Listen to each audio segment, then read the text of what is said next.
Hey Young and the Restless fans, it's Radhika from Radhika Storyline, and we're going to talk about Nick's rehab admission, Adam's huge risk, and all the fallout on the Young and the Restless. But first, please hit subscribe if you're not already following us. So, today on The Young and the Restless, the show really said, let's make everybody uncomfortable at once. And honestly, mission accomplished. We started over in the park with Holden running into Claire, and right away you could tell Claire was carrying a lot. She didn't even try to fake that everything was fine, which I actually liked because sometimes these scenes get so polite they barely say anything. Claire flat out admitted her family is a mess, and that felt very real. And when she started talking about Nikki not getting her sight back yet, that hit hard. The bandages are off, but the actual recovery is still uncertain, and it could take months if it happens at all, which is awful. Now, add Victoria's relentless optimism on top of that, and you can already feel the pressure building. Claire basically said what a lot of people in that family probably don't want to say out loud, which is that too much hope can make the crash even worse. Honestly, she's not wrong. There's a difference between being supportive and acting like everything is magically going to be fixed by Friday. And then Claire mentioned that Nikki agrees with her point of view, which is important. That means Claire is not just having some random emotional reaction in the park. Nikki herself apparently sees the danger in everybody trying to force sunshine into a really painful situation. So, Claire wants to be there and help, and you can tell she means it, but you can also tell she's tired. She's caught in that classic family storm where everybody says they're doing what's best, but nobody is actually on the same page. Very soap. Very exhausting. Now, over at Crimson Lights, Nick completely lost it, and I mean he came in hot. The second Phyllis walked in, he was all over her about Matt Clark. No warm-up, no subtlety, no hey, how are you doing, just instant interrogation mode. And Phyllis, being Phyllis, was not about to sit there and take that quietly. She told him he was acting like a lunatic over her new so-called relationship, and honestly, she wasn't entirely wrong either. Nick was already at a 10. So then they got into that ugly back and forth where each of them thinks they know what's best for the other, which is always a recipe for chaos. Nick kept insisting he wasn't jealous, and whenever a character has to repeat that they're not jealous, I immediately assume they're at least a little jealous. Maybe not romantic jealousy exactly, but protective jealousy, territorial jealousy, the kind where he thinks he has the right to judge who gets access to Phyllis's life. And Nick started pushing this line that she should be focused on her kids instead of bringing someone unstable into her world, which, okay, fair concern, but the way he was saying it was so controlling that it stopped sounding helpful. And Phyllis pushed back because of course she did. She's not going to let Nick decide who she sees, and she definitely wasn't going to let him talk down to her like she'd suddenly become clueless. But then Nick took it even further.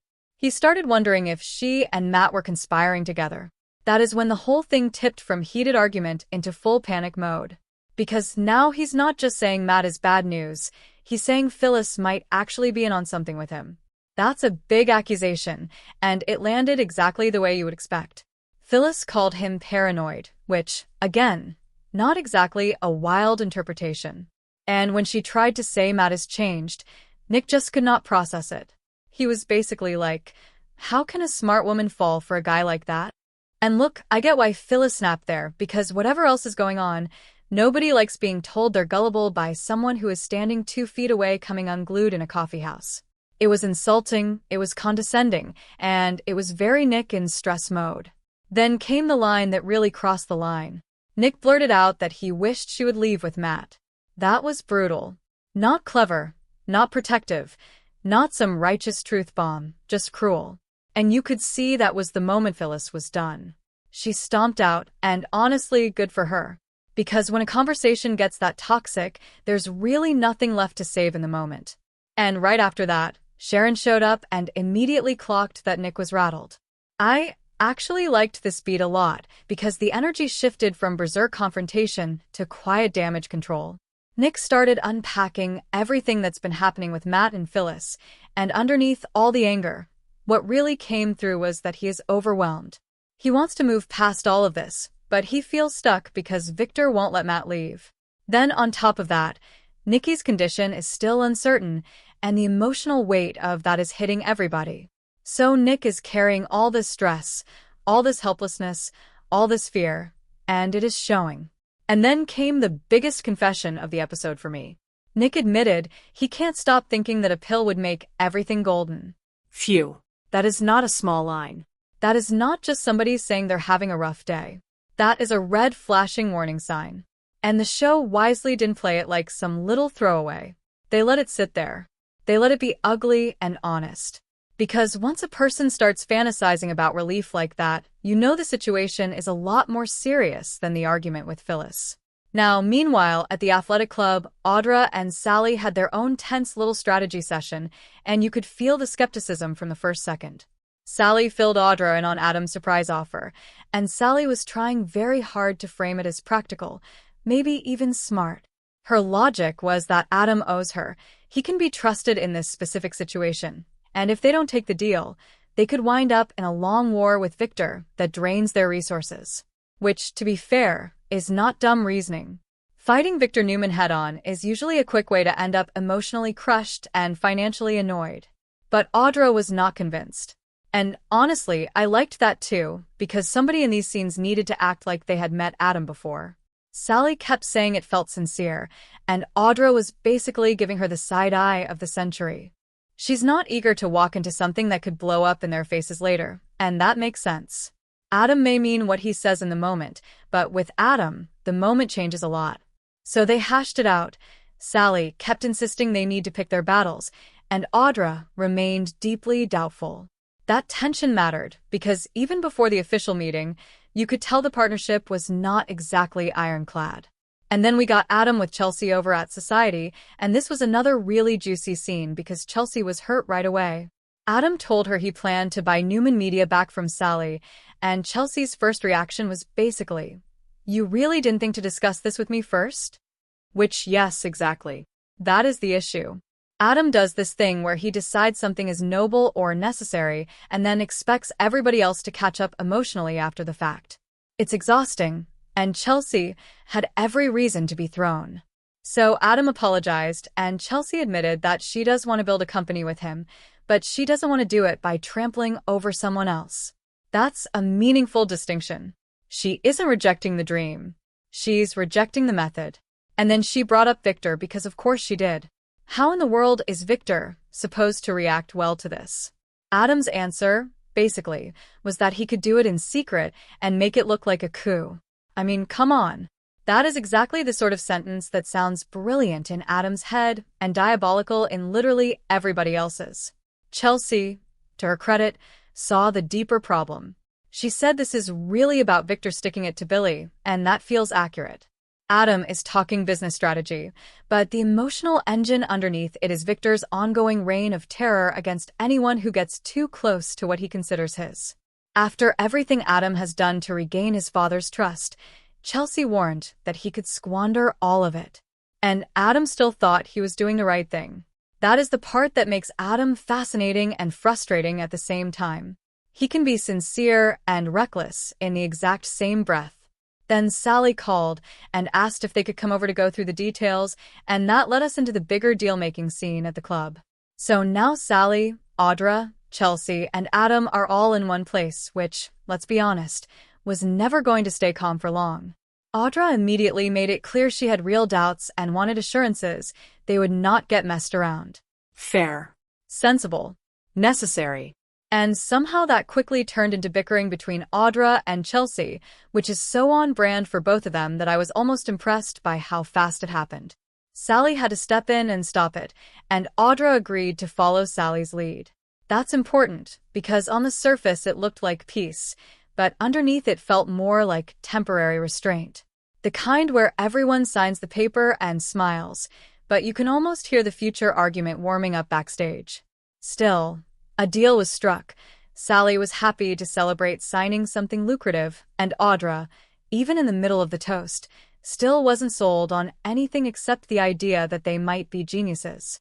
I mean, that line alone tells you she's half impressed and half waiting for the floor to collapse.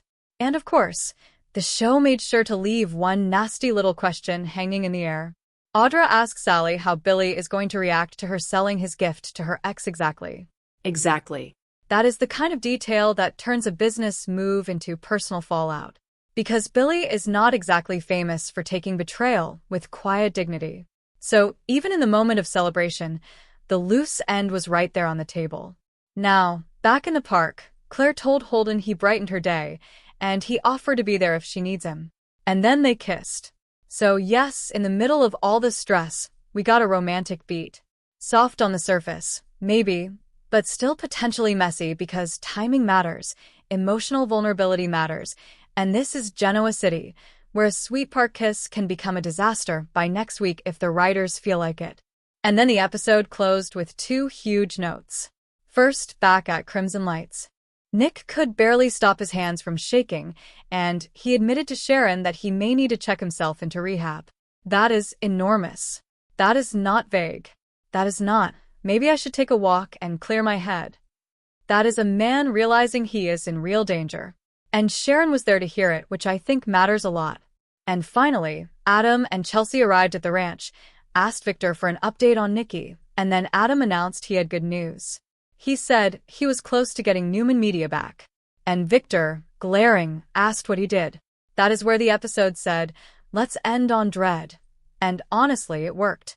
Because you just know Adam walked in thinking he had something impressive to offer, and Victor's face was basically the opposite of impressed.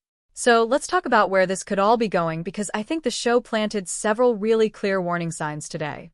First up, I suspect Nick's story is the one with the biggest emotional stakes right now, because the rehab admission changes everything.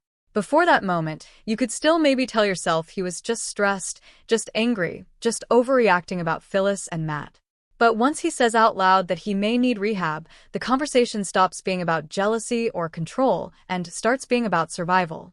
And honestly, I think that is why the show had him act so unglued with Phyllis first.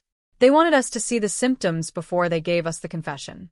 And I'm betting Sharon becomes the key person in this story, not because she can magically fix Nick, but because she witnessed the truth in real time.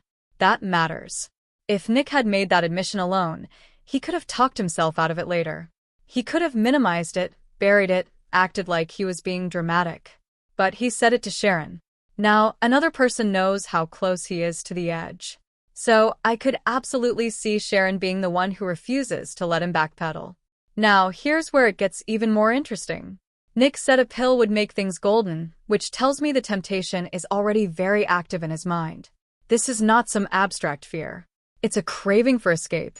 So, my guess is the show is setting up a short window where Nick has to choose between getting help immediately or slipping further before anyone can stop him.